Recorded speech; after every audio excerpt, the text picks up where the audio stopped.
तर नमस्कार मित्रांनो, आता आपण चाललोय बॉडी बिल्डिंग कॉम्पिटिशनसाठी आपल्या गावी म्हणजेच रोहा रायगडमध्ये। तर कॉटन ग्रीन स्टेशनवरून लोकल ट्रेन पकडून आपण गेलो पनवेल स्टेशनला।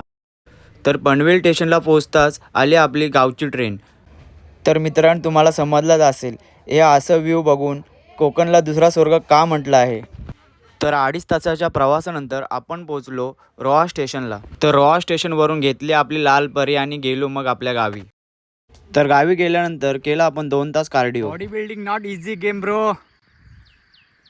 तर कार्डिओ झाल्यानंतर आपण निघालो रोहामध्ये कॉम्पिटिशनसाठी। तर टॅनिंग वगैरे करून पोजिंगला झाली सुरुवात। तर मित्रांनो, बॉडी बिल्डिंग म्हणजे माझ्यासाठी खूप काही आहे आणि जे एवढ्या वर्षाचं माझं स्वप्न होतं ते आज पूर्ण झालेलं आहे। ते तुम्ही पुढे बघा। या गटातील विजेता ठरलाय ट्रक नंबर 10 उमेश गाडके अधिकारी शेळके साहेब यांना विनंती करतोय की त्यांनी हे पारितोषिक देण्यासाठी यायचंय। आणि जी मी ही टायटल मारले ती माझ्या आईच्या आशीर्वादाने आणि मित्रांच्या प्रेमामुळेच।